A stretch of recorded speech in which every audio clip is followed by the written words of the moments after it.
Hindi na pwedeng bumalik sa barracks ng Philippine Military Academy ang sinipang kadete si Aldrin Jeff Cudia matapos umunong magsinungaling tungkol sa pagiging late sa klase. Ayon sa PMA, lumabas sa kanilang pagsisiyasat na posibleng lumabag si Cudia sa kanilang honor code na nagsasabing dapat silang maging matapat. Balita natin ni Ian Cruz. Kahit pa isa sa mga nangunguna sa Siklab Diwa Class of 2014 ng Philippine Military Academy, malabo na raw palukin sa Cadet First Class Jeff Aldrin Cudia sa graduation rites. 3 linggo mula ngayon. Ang dahilan ay sa Facebook post ni Ched Esigoy Arzadon ang posibilidad na pagka-dismiss kay Cudia dahil sa isaan niyang maliit na bagay. Na-late daw kasi ng 2 minuto sa klase ang kadete na foster son ni Arzadon. Umaasa raw si Arzadon na magiging patas ang mga kinaukulan kay Cudia na 4 na taon daw nagpunyagi para mapabilang sa pinakamagagaling sa klase. Dahil lang sa anilay napakaliit na dahilan, tatanggalan na raw ba siya ng karapatang makapagsilbi sa bansa?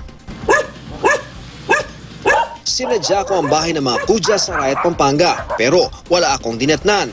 Ikinagulat naman ng mga kapitbahay ang posibilidad na madismiss ang kadete. Alam nila na yung anak nila gagraduate ng ganon with outstanding student. Pagkatapos ganon ang mangyayari. So, siyempre kami rin nalulungkot. Ayon sa pahayag ng PMA, bagamat nagsimula sa pagiging late, lumabas sa pagsiyasat na posibleng nalabag ni Cudia ang kanilang honor code. Gayunman, hindi idinetalye kung aling bahagi ang nalabag sa honor code na nagsasabing ang mga kadete ng PMA ay hindi nagsisinungaling, nandaraya, nagnanakaw o nangungonsinti ng mga gumagawa nito. Pero alinmang bahagi ang malabag, pagtiwalag sa PMA raw ang katapat. Ayon naman sa source ng GMA News mula sa AFP, nang mahuli sa klase noong November 2013 kasama ng 3 pang mista o kaklase, ikinatwiran ni Cudia na late na dismiss ang nauna nilang klase. Pero sabi ng 3 niyang kasama, sadya raw silang nagpaiwan matapos ang klase dahil may kailangan pa raw sila sa kanilang guro. Kaya sa botong 9-0 ng PMA Honor Committee, lumabas na nilabag ni Cudia ang honor code.